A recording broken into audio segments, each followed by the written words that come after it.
We can go ahead and get started. So I think I let everybody in. Yeah, there's nobody else in the waiting room. All right, so let me share my screen. Good to see everybody. All right, so you guys can see my presentation. All right, so if you guys remember, so of course this is week 2. Week 1, we covered everything from the 4 forces of flight to the 6-pack.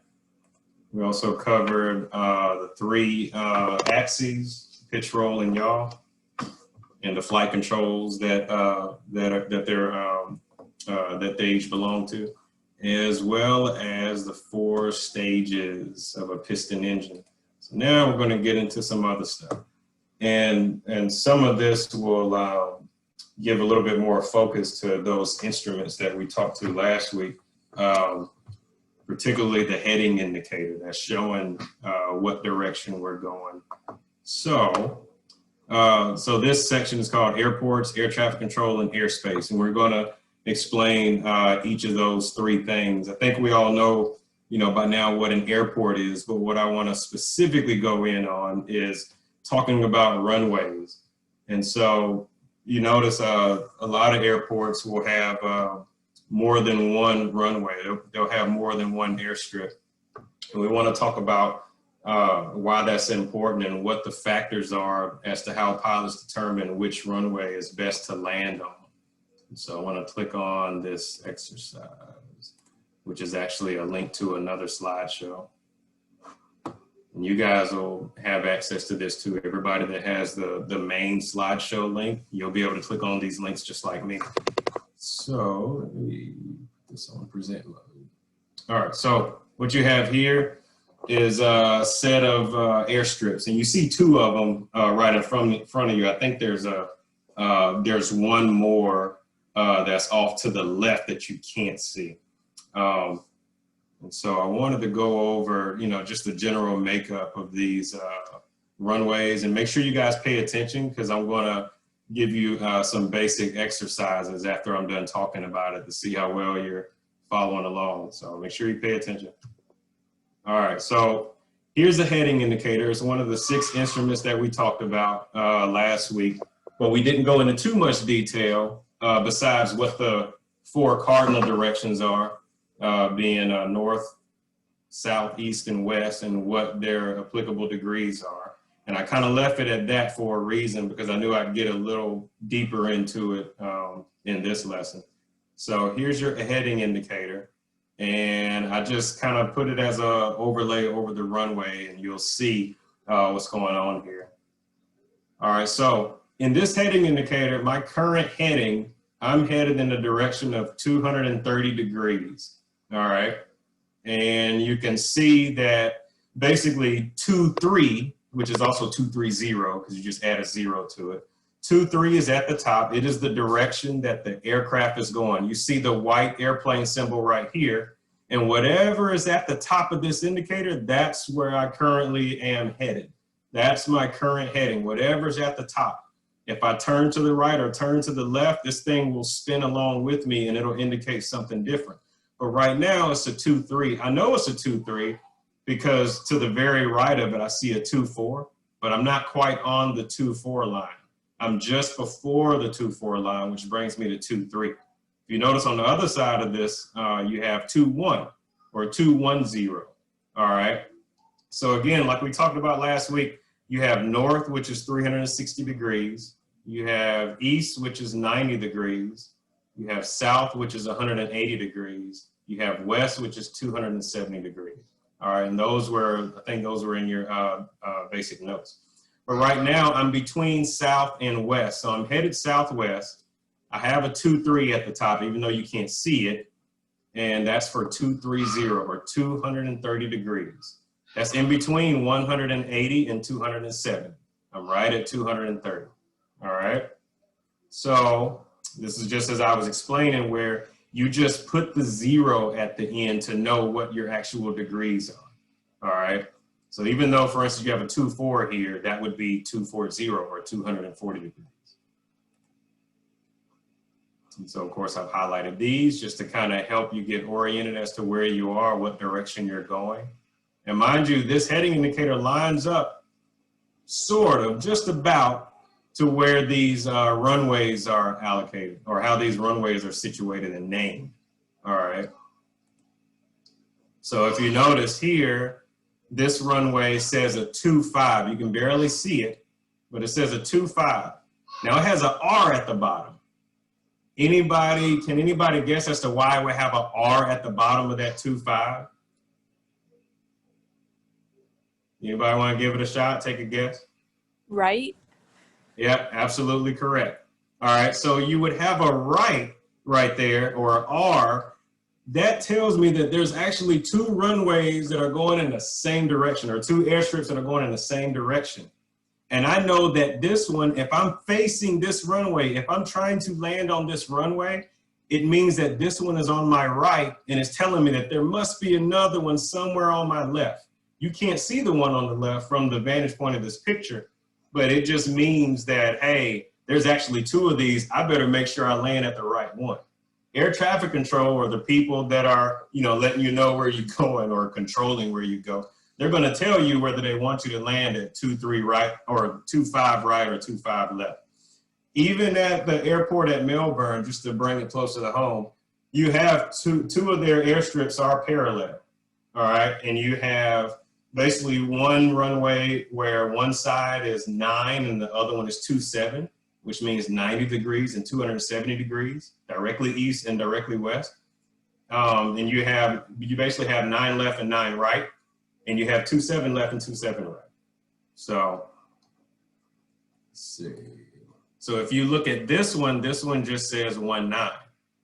And can anybody tell me why there is no R or no L there?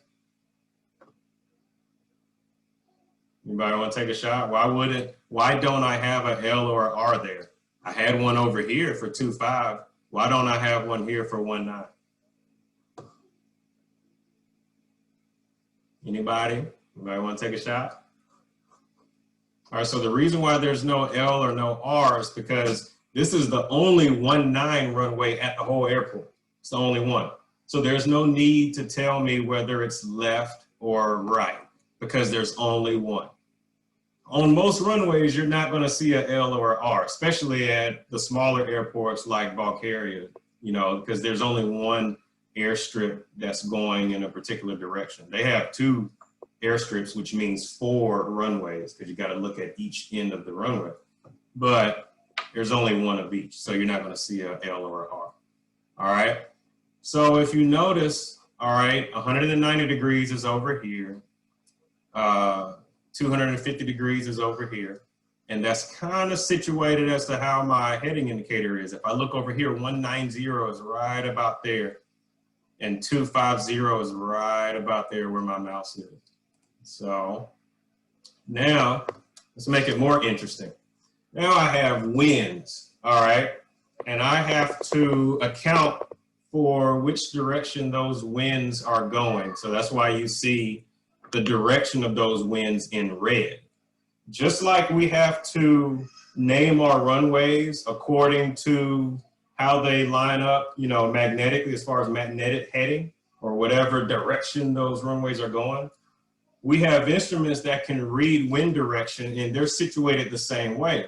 Wind direction is measured in degrees. It's determined in degrees, just like runways are determined in degrees. That's especially helpful because, we as pilots, we know we have to land into the wind, or as much into the wind as possible. In other words, if we're landing, we don't want the wind pushing us from behind. We want the wind in front of us. We want a headwind. Even if it's not directly in front of us, we'd rather it be coming from here or coming from there, but we don't want it pushing behind us when we're trying to land. So that's why I pointed out the actual wind direction here along with the arrows. As you can see, the wind direction is coming, toward the same direction as as this runway, this 19 or 190, 190 degrees. All right. Oops. I didn't know. Somebody just I think Jason just got in. Jason, can you hear me? Let's see if he's on. All right, so I just let Jason in, so he should be chiming in now. All right, so that's why you see the question down here, which runway do I land on? So to answer that, if I want to know which of these two runways are best, and I'm coming from this direction, I'm coming from this vantage point, I want the runway that's absolutely closest to the wind direction. All right. If my winds are coming, 190 degrees, and I happen to have a runway that's 19 or 190, that's the runway that I want. All right. If I take the other runway, that's not going to be optimal. That's not going to be best because I'm going to have those winds basically beating me to the left. All right. If I got it like this, if I have it this convenient, I want those winds right in front of me. This is an absolute perfect scenario for any pilot when the winds are actually going down in the same direction as one of the runways at an airport. So that's the best way to kind of remember is that you want the runway that's closest to whatever the wind direction is. We get that wind direction from weather reports that we can listen to on the radio. But you also see it here on the heading indicator also mapped out, just so you can kind of get, a little oriented. Again, if I'm looking at this heading indicator, my aircraft is currently going 230. I want and my winds are in red, which is 190. Then I want that runway 190, which means essentially, which way would I turn in order to hit that runway? Does anybody know? Anybody tell me which way I would turn? If I'm basically where this aircraft is, right? You would turn to the left, right? Yep, absolutely right. So I would turn to the left in order to land. Now, honestly, if I'm just now making that decision to turn to the left, I'm already in the wrong and I'm going to get in a crap load of trouble. All right, we plan this way ahead of time by listening to the weather. But just from this vantage point, I know that I'm going to turn to the left so that I can face that headwind straight on. So, let's see. And so that's why you see it in green. Now we're going to do another one. All right, so take a look at this based on what I just said, right? Instead of 190 degrees as far as my winds, now my winds are 140 degrees. All right, they're coming at 140 degrees, and I need to figure out which runway I need to land on. Can anybody tell me which runway I'm going to choose between runway 25 and runway 19? Would it be 25? Tell me why. Because wouldn't it be the wind is coming from the left, straight at the plane? It's coming from the left. It is coming from the left. Let's see. I want to click on this again. So I want to show you what you see in red right there. Did you see that red arrow that just popped up on the heading indicator? Yes, sir. All right, so it is coming from the left. But the thing is, right now this aircraft is headed at 23, right? And I need to turn it to 25 in order to hit the 25 runway. Now, right now, those winds, as I'm 230, those winds are directly next to me, right? That's a direct crosswind, and that's okay. But once I turn to 25, those winds are going to be behind me, and that's bad. So what I really want is to turn to the left at 190 so that those winds are at least somewhat in front of me. So the actual answer is not 25, it's actually going to be 19. All right. The better way to look at that is what I said earlier. You want the runway that's closest to the winds. This requires a little bit of math. So you have to look at the fact that 190 degrees is closer to 140 than 250 degrees. 190 degrees minus 140 degrees is only 50 degrees, right? But 250 degrees minus 140 degrees is what? 11. All right. So it's a 110 degree difference. That's a pretty big deal. So I want the runway that's going to be the absolute closest to me. and 2.5, or basically 250 degrees is just way too far, So I always want the winds that are going to be the absolute closest. All right. So the real answer would be 190. Do you understand why, Jason? Yes, sir. All right. So yeah, just the easiest way is always to say, okay, which runway is closer to, that 140-degree wind direction. It gets complicated when you have to look beyond the 360-degree radio, but that's a whole other conversation. We'll stick to, just the basics here. So, and of course, that's why we have it in green. So pull out your marker boards. All right. And let's see, I'm going to give you a different scenario. So we have the same runways, right? Same runways as before. We have runway 19, we have runway 25. All right. It's the exact same thing that you see on the screen. In fact, just to not throw you off, I'm going to go here. All right. Where do we go? There we go. That's what I want. All right. So same runways as before, but let's say my winds are coming from, let's say my winds are coming from 220. My winds are coming from 220. All right. So the basic question is, if my winds are coming from 220, which runway do I want? So pull out your whiteboards because I want you guys to write the answer down in big numbers. And then I just want you to show it to the screen. So when you're done, you're either going to write runway 19 or runway 25. You don't even have to write the word runway. You're either going to write 19 or 25. All right. Where's everybody else?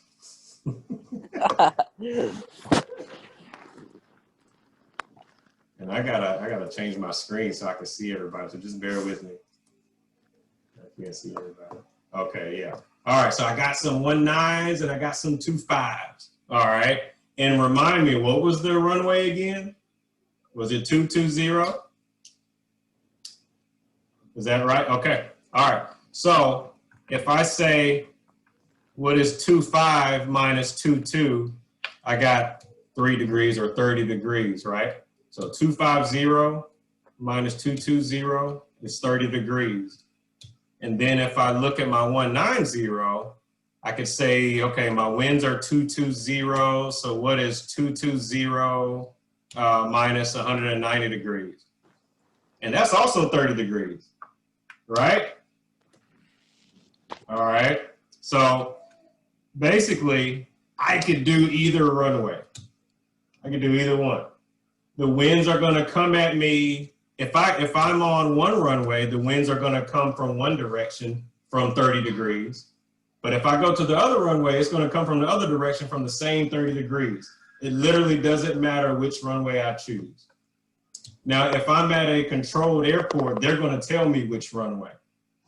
But if I'm at an uncontrolled airport that has, these two choices, I have to make that decision for myself.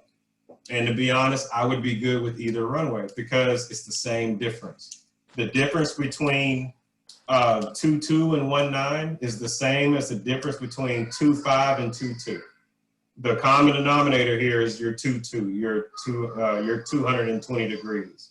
All right. So I'll make it, you can go ahead and erase that from your boards, as I got another question for you. So using the same example I just gave, my winds are 220.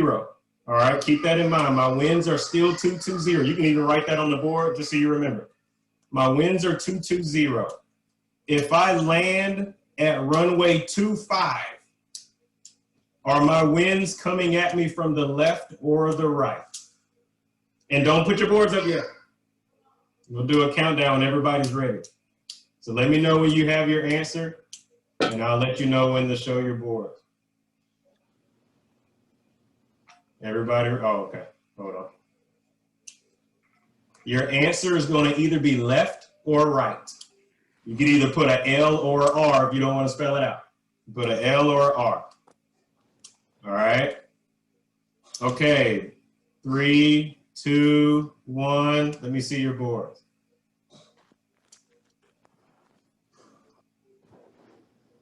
Let me see what you got, Malachi. Okay. All right. So you guys are a very cohesive group, but unfortunately, all of you are wrong together. And that's okay. That's all right. That's why we're here. That's why we're here. So basically what's happening is if I'm landing at runway 25 and my winds are coming at me from 220, they're actually going to be hitting me from my left. All right. So let me see if I can illustrate. One sec. I'm going to draw some lines here. So I know that my runway is 250, which is right about here. Let me switch this arrow. So I want to illustrate, make sure it makes sense. How do I make this bigger? There we go. All right. I'll change the color too.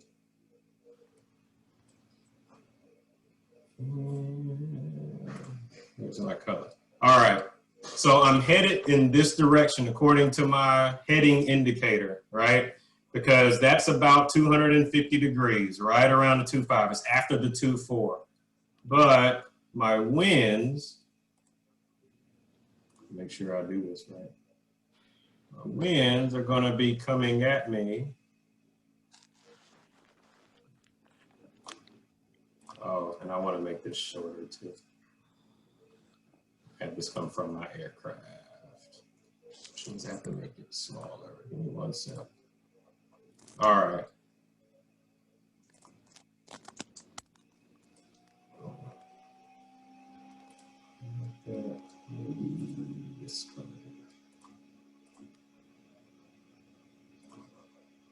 So here's what's happening. All right. So basically, I'm headed in the direction that's in red in order to land at that runway 25, all right?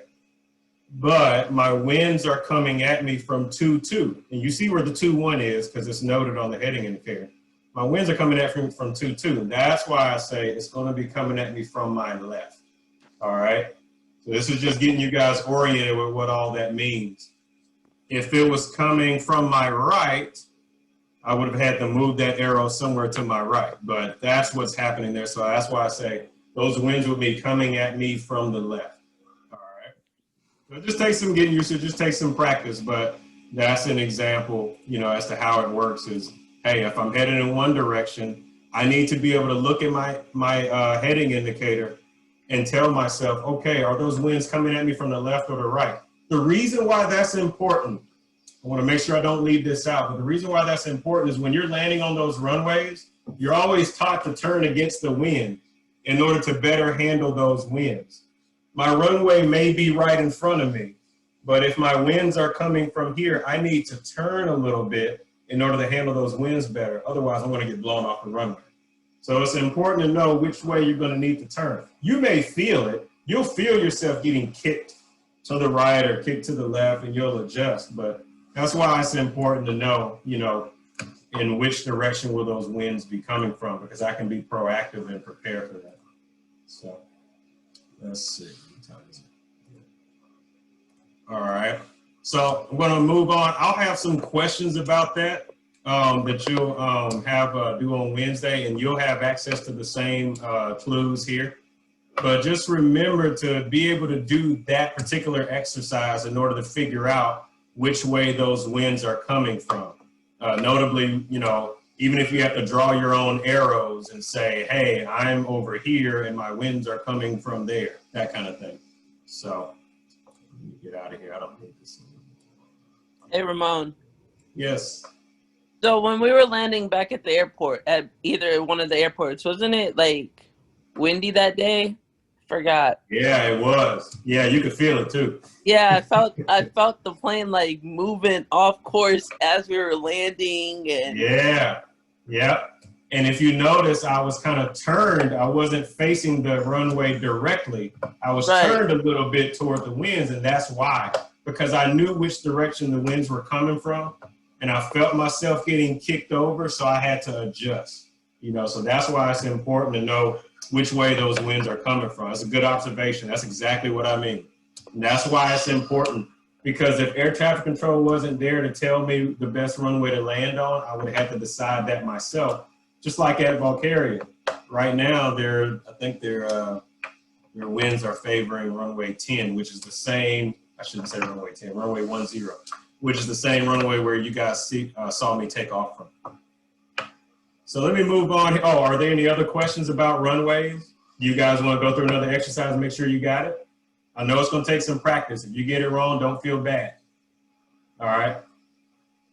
All right. So the next subject is what are air traffic controllers? Does anybody know what an air traffic controller is?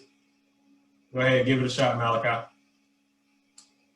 They're like the police of the air. Yeah, that's pretty good. Like they have a That's radar. absolutely right. That is absolutely right. You nailed it. Jasmine, were you going to say something? No. Oh, okay. All right. Yep, they are basically the police of the air. In fact, we're going to talk about a greater police force that's just above them called the Federal Aviation Administration, and they're police too. We'll talk about them in the next slide. But yes, the air traffic controllers are police. Now, however, the air traffic controllers only police certain areas. There is a such thing as uncontrolled areas. But when it comes to you landing at Melbourne Airport or Orlando Airport, you're going to have to get in contact with those air traffic controllers. You have to get permission. So Jason, you remember me talking to them on the radio and getting that permission. If you remember, I had to fly over a certain reporting point in order to talk to them.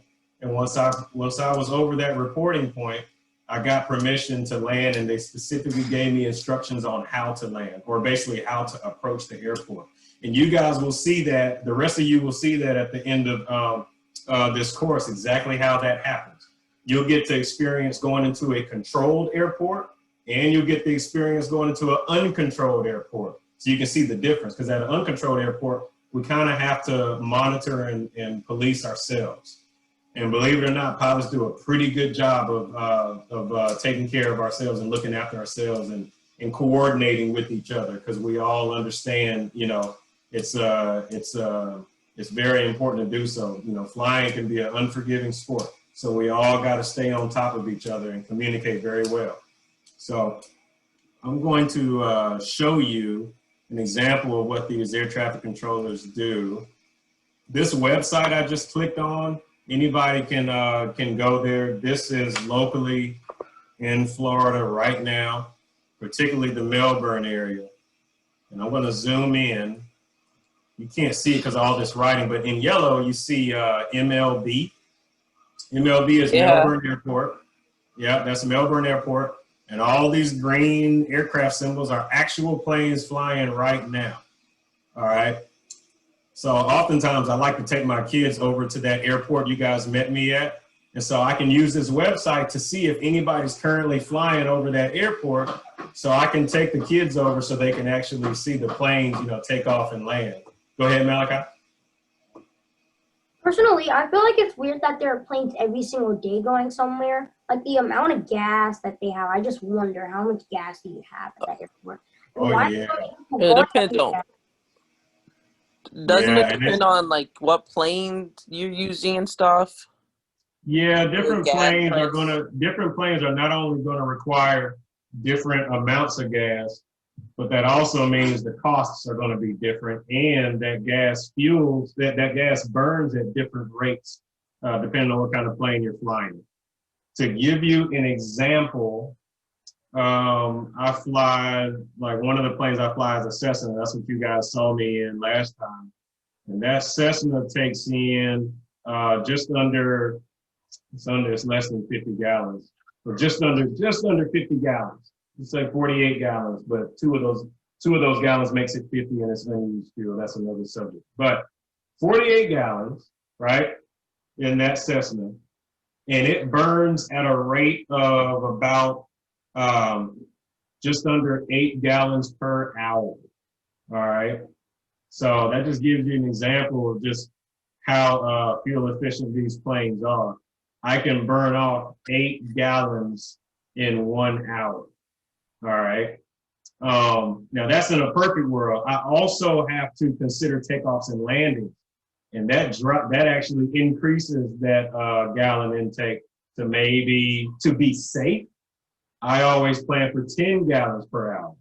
All right, which means I'm getting almost 5 hours per tank, but there's no way I'm going to fly that thing to empty. We can't do it like we do cars. If I fly that aircraft till it's empty, I won't be here to talk to you guys in the next class. So I got to be a lot more careful when I'm flying. But that just gives you an idea of what that fuel consumption is like. Is, hey, I got 48 gallons. And if I know I'm going to do a lot of takeoffs and landings, just to be safe, I need to plan for a burn rate of 10 gallons per hour. I know that 10 times 4 is 40. And if I'm perfectly burning at that rate of 10 gallons per hour, I'm only going to have 8 gallons left after that. So I want to fill up long before I get to that point. I've never flown it, even though I know I can get 4 hours out of that plane, I can guarantee you I've never done it. I will never do it either. I will never get that close because, you know, I got to be a lot more careful with it. So unlike cars, these older planes, these less sophisticated planes, you know, their fuel gauges aren't as accurate. And so we have to make sure we effectively plan all of that out. In fact, they teach you when you're taking the course that the best time the fuel gauges are accurate is when they're at 0. So when you're empty, it's actually correct.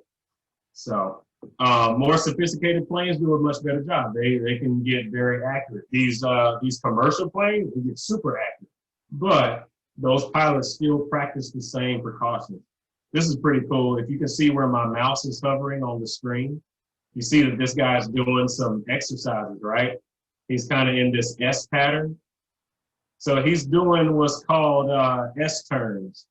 That's hard to explain right here, but basically imagine a line going straight through that S, and he's basically turning to the left and the right. He's practicing, you know, how accurate he can make his turns, you know, around a straight line. Can you guys see my mouse? Okay, all right, I just want to make sure. And then over here, this is Valkyria where my mouse is. Valkyria is uncontrolled. There's no air traffic controller there, all right? But you can see that you have 2 planes right now circling around that runway, and they're practicing. They're probably practicing touch and goes, where they land and take off immediately after.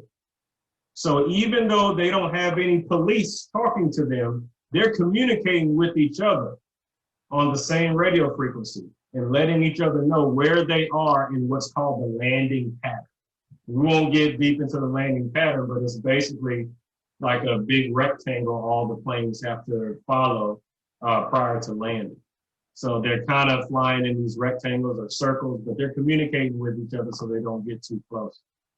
And I guess this plane down here is done with his S turns. You see this other plane is doing these 360-degree turns. You see this one. So that's pretty cool. He or she is doing some kind of practicing too. So these little circles, they were probably practicing their 360-degree turns. They probably have an instructor with them. And then of course at Melbourne, you see a couple planes and they look like they're doing patterns too, because I can see this rectangular shape. All right, if I zoom out a little bit, let's see if I can find Orlando. I found it. Yeah. Yeah. Holy cow. Yeah, so right here, where you have these parallel runways, they're pretty parallel. I don't know how these runways are numbered. I have to actually check that out. But this is the main Orlando airport. Now, what's odd is if it wasn't for COVID-19, I guarantee you this airspace would be a whole lot more congested, a lot, because Orlando was considered a Class Bravo or Class B airspace, and that's the busiest you can get at an airport. But yeah, there's Orlando, and you see these bigger planes, you know, just flying back and forth. So this SWA, I wonder if that's Southwest Airlines. Does anybody know if Southwest flies in Orlando? Yes, sir. Okay, yeah, so that must be Southwest. My cousin works for them. Pilots come to my class in 5th grade. And we got to learn all Okay. about it. And you got a bunch of helicopters out here too, a bunch of them. I wonder if they're doing some kind of training. I don't know. So I think yeah, those this are is military helicopters. yeah, probably. So Either this that- is what. Go ahead, Jason. Either that or those are the helicopters that give tours Oh, around yeah. Orlando. Yeah, good point. Because in fact, Disney World is somewhere around here. So, all right. I don't know if you guys can hear my audio if I try to play a live broadcast. We'll give it a shot. And you guys can let me know if you hear it. They're not saying anything right now. I'll let you know when they talk. I just want you guys to be able to listen to these folks. Let's see. It's still quiet. See if we'll get lucky and hear something. Because this website will enable you to listen live to air traffic control. No hear anything.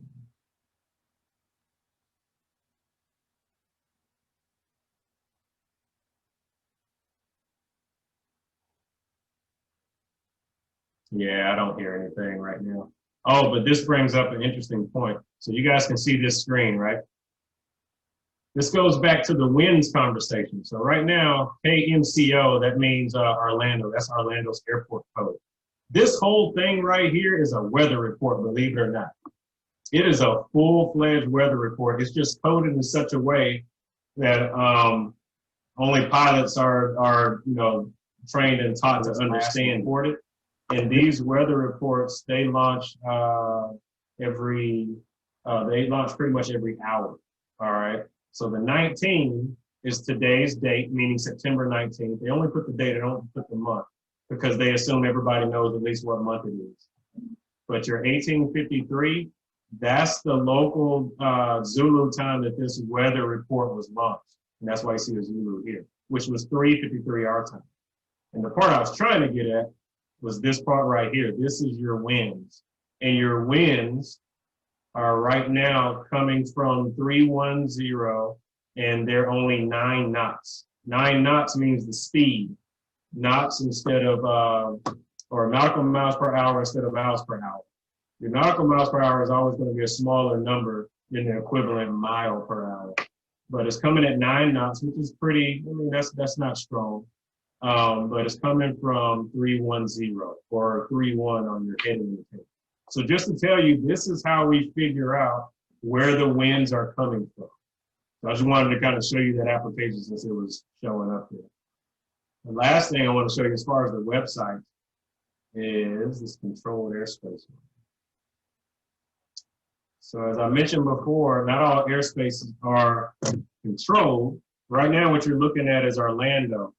So if I zoom in, you can see Orlando International. The code is MC0 or Mike Charlie Oscar. That's the phonetic alphabet. So that's the airport code. You know that it's controlled because you see all these blue lines around it. And particularly the fact that these blue lines span so large. It covers up to 30 nautical miles. In fact, you have this 30 NM, that's a 30 nautical mile ring around the Orlando airport, meaning you need to report to Orlando's airport, Orlando's air traffic control before you land. All right. And I'll show you, this is Melbourne. Melbourne, instead of a blue solid line, it's a blue dotted line because Melbourne is considered a class Delta or a class B. Orlando is a class B or class Bravo. So I just wanted to show you a few examples. We'll get deeper into this when we get into cross-country planning. I just wanted to show you what those websites are, and you guys can access that anytime from this slide. All right. So now, the final subject here, because I've shown all the websites. The final subject goes back to the whole police thing. So we mentioned that air traffic control is, basically your police that monitor and regulate certain airspaces, right?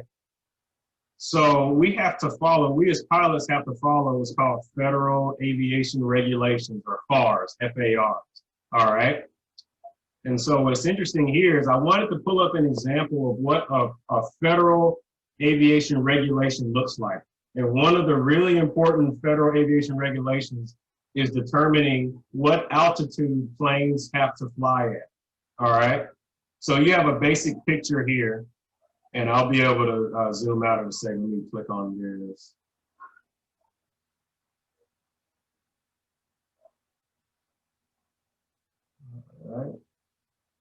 All right, this is the first slide, yes. Okay, so this is a depiction of what it looks like when we're in the air. I know it's extremely basic, but there's a lot of important info in here. Notice that you have land on the left and sea on the right. This line right here represents sea level, or mean sea level, all right? It's a general starting point when it comes to us reading altitude. And when we're in the air, we have certain rules as to which altitudes we can fly in, and they depend on a few factors, but namely which direction we're going. Which direction are we trying to go, and what conditions are we in, as well as how high are we off the ground. Obviously, I know mean sea level is way down here on the right, but let's say I'm walking on land that's 1,000 feet above sea level, right? Let's say that where we're living is right here. We're literally on this Zoom call, but when we're in our houses, we're about this high above sea level on the land that we live in and drive in and play in. All of that is 1,000 feet above sea level, all right? I know then that I can't fly right at 1,000 feet, that's right at the ground. But I need to determine what altitude I can go to if I want to go west or if I want to go east. If I want to go west, then I need an even altitude plus 500. So that's why you see an X right here. We're getting into some slight algebra. You see an X right here, and you got a Y right here, and you have a plus 500 in the middle. It means that whatever altitude I choose, I have to add 500 to it, and that's going to equal the altitude I'm supposed to be at. And this X will either be an even numbered altitude or an odd numbered altitude. We have to determine that based on which direction we're going to go. All right.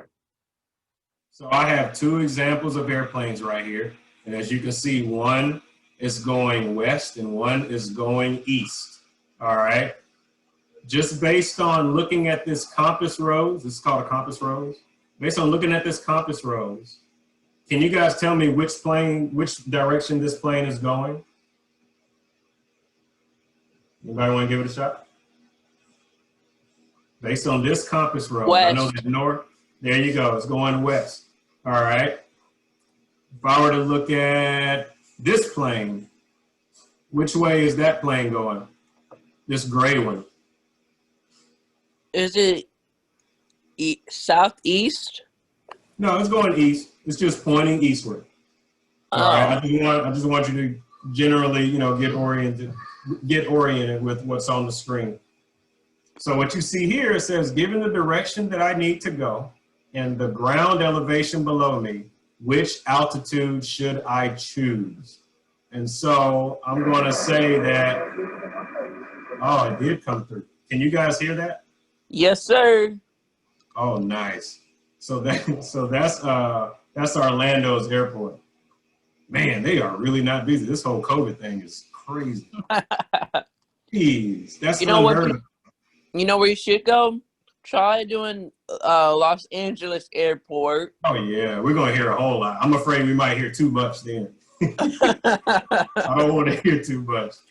I don't want no parts of that. You're right. You're absolutely right. If I want to hear something, I can go to LA, I can go to Atlanta or Chicago. Absolutely right. But mind you, I should note that was only, Orlando is so big that they split their frequencies into 4 or 5 different sectors. So I might not have been on the most busy sector either. I was around the Disneyland sector. And given the fact yeah, that Disneyland one. ain't really, so So yeah. Yeah. Anyway, this given the direction I need to go and the ground elevation below me, which altitude should I choose? Right now, I have 1,000 foot. You know, my land below me is at 1,000 feet. 1,000 feet MSL. You guys know what MSL means? I said it earlier, and it's on the slide. Anybody? Sea level means sea Yeah. level. Mean sea level. Does anybody know what mean means?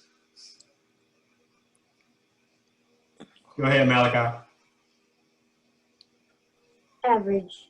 Nice. Very good, man. All Very right. good. So that's your average sea level. Average sea level has been determined to be at a certain point, and that is our starting point for determining how high we are in the sky. That was very good. All right, so what I choose to help me remember is something called we odd. I know it sounds weird, we odd, like we are odd, but it's WE and odd. And the important part to capture here is that it's west is even. That means east must be odd. So WE means west is even. Same thing I wrote up here, west is even. Even plus 500. And so I have an example here to answer the question. If I know that the land below me is at 1,000 feet, then again, obviously I can't fly at 1,000 feet, I have to be higher than that. So I could choose 2,000 feet plus 500, which is 2,500, because I'm going west. All right, I can see that this plane is going west. So if I go to, I can give you some other scenarios here. Let me get out of this mode. All right. So even if I go here, and let's say I put this plane right here, and now I'm going east, right? So now I'm going east. In fact, I'm gonna do this. Let me go on this side. Now I'm going east, and I know that the land below me is, let's say it's 2,000 feet. So I got 2,000 feet below me. I can't get any lower than 2,000 feet. Even though you see mean sea level on the right, I cannot get any lower than 2,000 feet because that is the land under me. All right. If I get to 2,000 feet, I'm going to hit the ground. All right. So if the land below me is 2,000 feet and I want to go east, all right, I want to go out to the Atlantic Ocean for some reason. All right. I want to go to the Bahamas, which is actually southeast, but you get my point. All right. I want to go east somewhere. What would be a good altitude for me to fly at? Don't answer it. I want you to put it on your whiteboards and I'll let you know when to show it. And as you're thinking about it, I'll just kind of keep elaborating on it. Again, the land under me is at 2,000. So I can't choose 2,000, but I'm going east. And I have certain rules here that say if I'm flying east, it better be an odd number plus 500. There are a ton of right answers. So whatever you come up with, just understand that I'm going east and I need you to look at what the rules are telling me here. I need to go east. The land under me is at 2,000. All right. Everybody ready? No? All right, give it some more thought. And I'll keep elaborating on it. Again, the land under me is at 2,000 feet. So that means, I wasn't supposed to show it yet, Malachi. Well, everybody show what they got. Everybody show their board. If you don't have anything, that's okay. All right, 3,500, 30. Is that 30,000, Jason? Yeah. Okay, all right. And 700, Roman. And Jeremy has, was that 3,500? Okay. And Malachi is 2,500. Navi, where you at? Or Navy, where you at, Navy? She might have to step away. I'm kind of stuck with taking care of my grandma right now, so I'm like running back and forth between the class and her, so sorry. Hey, I got you. I completely understand. I appreciate you being able to juggle those two things, man. So do what you got to do, Navy. All right, Okay. Thank you. Yep. All right, so Jeremy, you are the man today, buddy. You got that absolutely right. Good job, man. All right, so it can't. Some of you had a number that was less than 2,000. It can't be less than 2,000. I think somebody has 600. Somebody has 700. It can't be less than 2,000. Does anybody know why it can't be less than, or 2,000? It can't even be 2,000. But does anybody know why? Go ahead, Malachi. Because you can possibly hit a mountain or a rock or the ground. Absolutely, absolutely. So I know I need to choose something. As well as people. Yes, yes, absolutely. That's exactly what I want you to be thinking about. So, you know, we don't want to end up on the 6 o'clock news. I know that sounds crazy, but my cousin, one of my cousins, he's an airline pilot. And, you know, I've talked to him about flying and stuff like that. You know, he's got way more hours than me. And obviously he has the lives of hundreds of people in his hands on a daily basis. And he said, you know what, Ramone, my biggest priority when it comes to being a pilot is not ending up on the 6 o'clock news. And I thought that was so dark for him to tell me that, but that's where he's coming from. Safety is always first, and he's just making sure he's doing, you know, everything right, you know, and that's what it's all about. So you definitely don't want to be flying too close to the ground. You want to choose an altitude that's above your current ground level, or and, you know, obviously you want to add 500 to it. So that's why the 3,500 is correct. I'm going to give you one more scenario. All right, so we're back to this plane. And do you guys remember which direction this plane is going? West. Anybody know? Okay, yeah, this plane is going west. All right, so keep that in mind. Now I'm at, actually I'll say this. I'm at 5,000, my ground below me. I am currently flying over 5,000 feet. It's a lot of feet, 5,000 feet MSL. All right, and I need to go west. From Melbourne, I need to go to Orlando, and that is west. I need to go to Disneyland, and that is west. All right, so if my current elevation is 5,000 feet, and I need to go west, and if you look at my rules here, west says I need an even number altitude plus 500. All right, that means my first digit needs to be an even number. It's going to be in the thousands somewhere, but I have to add 500 to it. And it has to be bigger than 5,000. All right. So when you guys are ready, go ahead and show your whiteboard. I got Jeremy's answer. Let me see what anybody else got.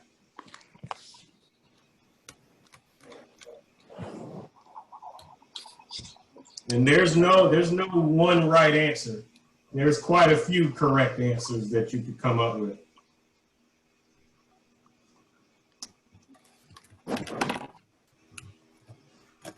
All right, go ahead and show your whiteboards when you're ready. All right, you can show me yours again, Jeremy, so I can see yours. Jason, you're too close. Pull it back a little bit, just a little bit more. Okay, yes, you got 7,000. Okay, all right. All right, what did you get, Malachi? I didn't see yours. Okay, 6,000. All right, so Jeremy, you nailed it again, man. 6,500. There are a few answers that are pretty close, but you guys didn't add the 500 afterwards. You have to add the 500. So only the first digit is going to be the even number. Jasmine, you were really close that time. You and Malachi were really close. Jason, you had an odd number. It was supposed to be even. Oh, my bad. And you had to add 500 to it. So I'll tell you, if I have 5,000 feet below me, right, and I'm going west, it could be 6,500, or I'll say 6,500. It could be 8,500. It could be 10,500. It could be 12,500. It could be 14,500, because all of those are the first set of digits are even, and then I just add 500 to it. All right. Now, if I'm at 14,500 feet in the air, in that Cessna, I'm going to have some issues because the air is too thin, and I'm going to go through what's called hypoxia. And again, I'm going to end up on the 6 o'clock news, and we don't want that. So and that is a future topic. We will talk about that later on in the class, about how important it is to know how high you are and what the human body can handle. So there'll be a little bit of that in there. But anyway, that's all I got. I'll give you some exercise questions according to the things that you guys were practicing on your whiteboards. You guys do have access to these same slides. So particularly when you go to slides 9 and 10, We only covered slides 9 and 10 today. Eventually, I will have assignment slides, but I purposefully haven't set those up yet because I don't want you guys to jump ahead. Let it marinate. I should have those slides probably by tomorrow evening, and then that way you can work on, you'll have until Wednesday when we review to work on them. But right now, you have the same access I do, slides 9 and 10. If you want to look at the runway thing we talked about, you click on this very first one that says exercise. The websites are just the websites that I showed, namely the Airspace and the showing you that flight aware with the live planes. And you can also listen in to ATC anytime. This is an actual app that'll let you listen to even Los Angeles, like Jason said. So Which that's app slide number. is it again? Huh? What app is it again? Oh, it's called, look up Live ATC. If you see here, you'll see liveatc.net. All right. You type that in, or you can click on here, and I'm sure there's a link to the main website somewhere. Actually, probably not. So you just have to go here, delete all that, and go to liveatc.net. This is it right here. And you literally type in whatever airport code you want. A lot of folks don't know that these resources are out here, but you have access to all of this stuff to be. Pilots listen to this stuff so they can get better at talking on the radio. That's how helpful this stuff is. It's pretty cool. But yeah, you can take a look at that at any time. And on slide 10, because again, we're only covering slides 9 and 10. And I'll mention that when I send my emails and text messages out. But slide 10 has this exercise that we just talked about for altitude. So those are the things we'll get tested on, or you guys will have to review on as slides 9 and 10. So make sure you guys look at it ahead of time and take a look at it. You guys have the links. I put them in your parents' emails. It's the same slideshow as before, but instead of the earlier slides, you're just going to go to slides 9 and 10. And that's it. Anybody got any questions? Yeah, did I miss anything from when y'all started? Were we talking about runways when you got on? Yeah, you guys were like Yeah, talking you got about... it all then. That was it. We didn't talk about anything before runways, so you're good to go. Hey guys, good job. Thank you for participating. Thank you for listening and just actively participating. This means a whole lot to me, the fact that you guys are here. And we're all just taking part in this, man. It's a learning experience. As I've told your parents, I'm here anytime you guys got questions. So just hit me up whenever. All right, Brother Hickman, I'll hit you up probably right after this, just to chop it up, see how you guys are doing. All right, I'll catch you guys later. We will see you guys on Wednesday at 6 p.m. That's our 30-minute review. We'll see you guys later. See ya. All right. Bye. Bye, guys. Bye, Bye. guys. Good job, everyone. You guys are great. I love it. All right.